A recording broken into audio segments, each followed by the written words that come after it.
The judge had barely taken his seat when the shock hit. Jay-Z's legal team slid a stack of phone logs and bank transfers across the defense table, proving he was finished protecting Sean "Diddy" Combs. The betrayal sent a ripple through the gallery. Diddy's face went stiff, his eyes locked on the man who once called him brother. For a second, the court fell silent, then the prosecutors pounced. They replayed a message where Jay-Z's own lawyer insisted there was zero loyalty left, adding that Jay-Z would throw Diddy under the bus to save himself. The jury took note. Diddy clenched his jaw so hard the microphone caught the pop. Sean "Diddy" Combs stood in the courtroom, eyes wide with shock. In that tense Manhattan courtroom, the unthinkable was happening. Jay-Z, his friend of over 20 years, had just turned on him. The betrayal hit like a thunderclap. One moment, Diddy sat confident at the defense table. The next, a damning recording echoed through the speakers. It was Jay-Z's voice on the tape, calm and cold, revealing secrets that gasps rippled through the courtroom.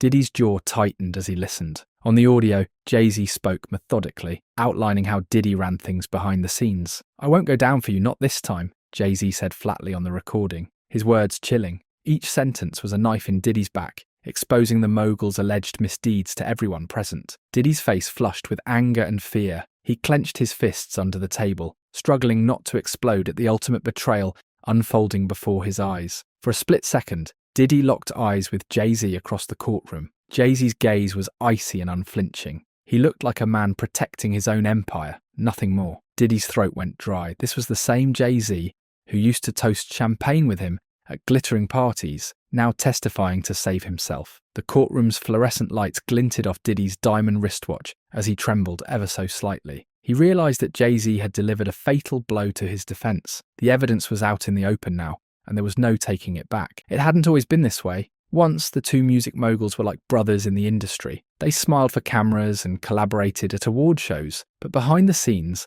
subtle cracks in their friendship had been growing for years. They were both billionaires used to being on top, and a quiet rivalry always lurked beneath the surface. In 2010, Diddy nearly got into a brawl with a younger rapper at a VMA after party, and Jay-Z had been there to intervene. Incidents like that showed Jay-Z a darker side of Diddy, an explosive temper that could erupt at any time. And as the years went on, Jay-Z began to keep his distance from Diddy's wild lifestyle. When serious trouble started closing in on Diddy, those old cracks turned into canyons. By late 2024, Diddy was hit with a wave of criminal charges, everything from racketeering to trafficking. He pleaded not guilty to all of it, but suddenly his world was crumbling. Friends he'd known for years began to fade away. Only a few, like Kanye West, publicly defended Diddy. Kanye even tweeted, "Free Puff," in solidarity. Most others stayed silent. Jay-Z conspicuously said nothing in Diddy's defense. In fact, Jay-Z's lawyer went on record to distance him entirely. "Mr. Carter has nothing to do with Mr. Combs' case. Or Mr. Combs," his attorney declared coolly. That statement hit Diddy like a slap. Jay-Z was washing his hands of him.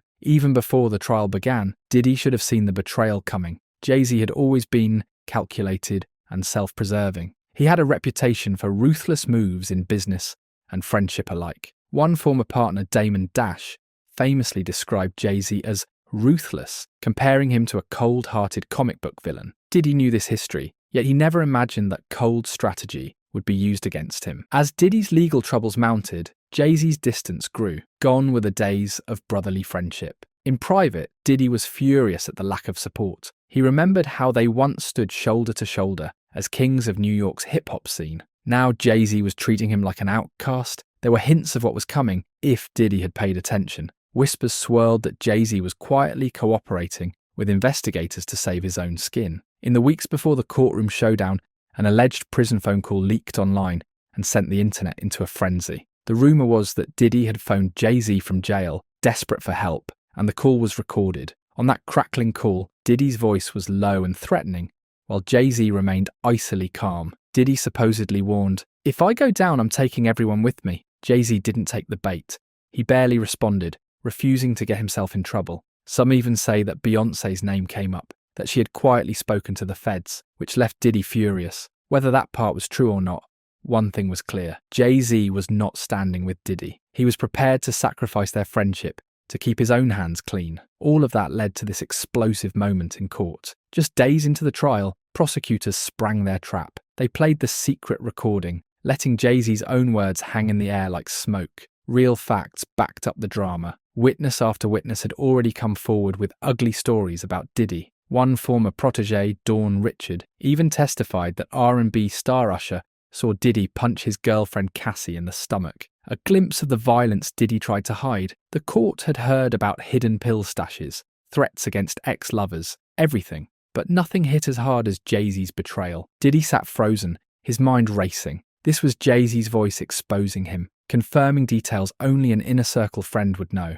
Betrayal cut deeper than any evidence so far. The gallery of spectators watched in stunned silence. Some reporters scribbled furiously, others just gaped. Jay-Z had delivered the unkindest cut, and Diddy knew there was no recovering from this. In that moment, Sean Diddy Combs, the man who once seemed untouchable in the music world, felt truly exposed and alone. And Jay-Z, cold and strategic as ever, had made his move to save himself, no matter the cost. The fallout from this bombshell was just beginning. The courtroom doors swung open again, and Cassie Ventura stepped in. No entourage, no makeup lights, just a calm stare that cut deeper than any lawyer's question. From the witness box, she told the jury how Diddy's so-called freak-offs worked. Scented oils, hidden cameras, strangers flown in under fake names, and Diddy controlling everything from a tablet like a twisted director. Hotel security tapes flashed on the screen, grainy, but clear enough to show Diddy grabbing her by the arm and shoving her into a suite at the Beverly Hills SLS. Gasps rippled through the gallery. Cassie's voice never cracked. She said Diddy used blackmail, pills, and fists to keep her silent, even forcing her to smile for paparazzi right after bruising her ribs. The prosecutor asked why she stayed. Cassie looked straight at Diddy and said, "Because I thought he could end my life, or my career, with one phone call." Then came the tape everyone whispered about for weeks. 38 seconds of dim video pulled off an encrypted drive in Diddy's studio. The jury saw Cassie on the floor, begging him to stop while he paced in silk pajamas, barking orders to unseen guests. Diddy's lawyers objected. The judge overruled. The screen froze on Diddy's angry profile, and the room fell silent except for the hum of the projector. Cross-examination tried to paint Cassie as a willing partner. Defense counsel forced her to read old texts where she joked about wild nights and thanked Diddy for designer gifts. Cassie read every line, then told the jury those words were fear-talking. Her calm tone made the texts feel like cold evidence of coercion, not consent. Kid Cudi took the stand next.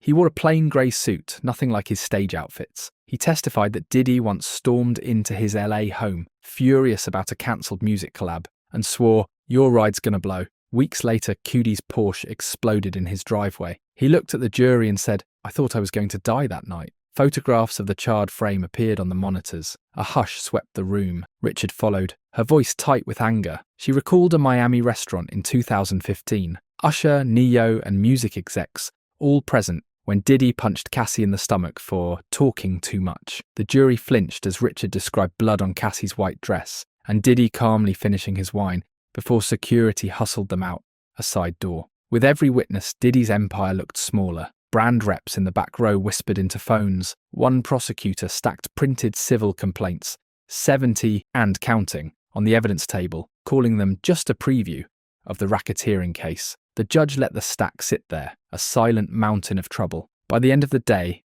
reporters filed stories calling the trial a slow-motion implosion. Diddy's lawyers huddled around him, but he stared straight ahead, lips pressed tight. Cassie walked past without looking his way. The courtroom lights dimmed, yet the image stuck. Diddy surrounded by piles of evidence and former friends, the tape still looping in the jury's minds. He wasn't just exposed, he was cornered, and everyone could see it. The next morning the courtroom felt heavier. Prosecutors called Kid Cudi back to flesh out the break-in that came before his Porsche firebombing. He told jurors how Diddy's henchman dragged an assistant into his house, rifled through gifts, and locked his dog in the bathroom. Days later the car exploded, and when Cudi confronted Diddy at a Los Angeles hotel, the mogul stood at the window like a Marvel supervillain, hands clasped behind his back, denying everything, while the city still smelled like burnt rubber. Dawn, Richard took the stand next.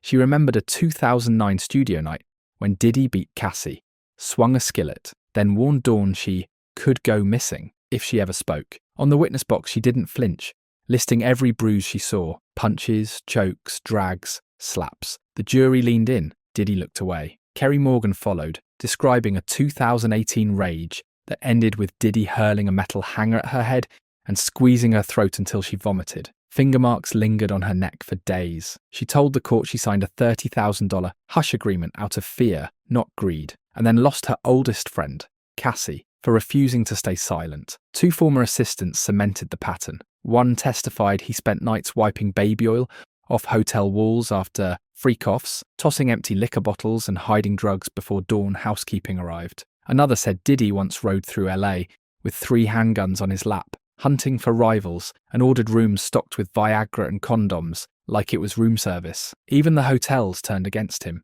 Zemmour, manager of L'Hermitage Beverly Hills, read from Diddy's guest profile. Always spills candle wax on everything, uses excessive oil, charge an extra $1,000 for damages. Jurors saw photos of ruined carpet and scorched sheets, proof that the chaos followed him everywhere he slept. By midday, the prosecution rolled out a wall-sized chart, dates, bruises, broken contracts, and burnt cars, each coloured line mapping another burst of violence. From the gallery, you could almost see Diddy shrinking under the weight. The judge called recess, but no one left their seat. They just stared at the chart, realising it wasn't a string of bad nights. It was a lifestyle written in bruises and gasoline. Boxes of fresh evidence rolled in on metal carts, and the prosecutors flipped the story from brutal moments to a giant map of crimes. They told the jury that since Cassie's first lawsuit in November 2023, at least 78 people have filed SA suits against Diddy, men and women, some still teenagers when it happened,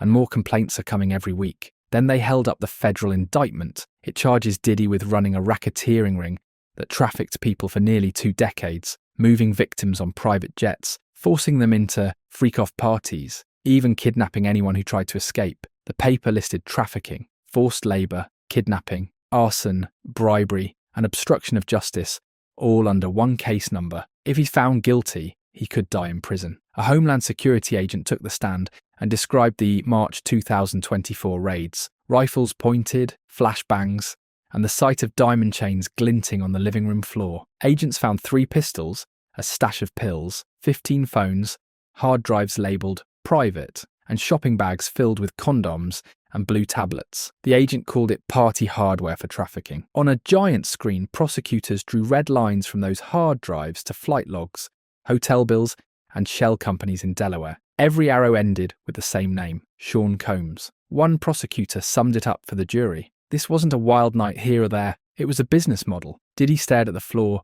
while reporters counted the arrows. More than 100, one for every lawsuit they expect by summer. Next, they showed the timeline. First indictment unsealed September 2024, superseding indictments in December 2024 and February 2025, each adding new victims and fresh charges. The judge flipped through the pages, his brow rising higher with every count. When he looked up, he warned Diddy that racketeering plus trafficking could mean life without parole. Sponsors felt the heat too. By lunchtime, news tickers outside the courthouse flashed word that 3 more brands had cut ties, bringing the total to over a dozen. Inside, the jury watched Diddy's lawyers whisper, shuffle papers, whisper again. Diddy's shoulders slumped. The empire he'd built on champagne toasts was collapsing under piles of lawsuits and one lethal indictment. The judge banged the gavel for recess, but no one moved. The screen still glowed with that spiderweb diagram: flights, money, victims, lawsuits, making one thing clear. This wasn't just Diddy on trial. It was the entire machine he'd run for 20 years.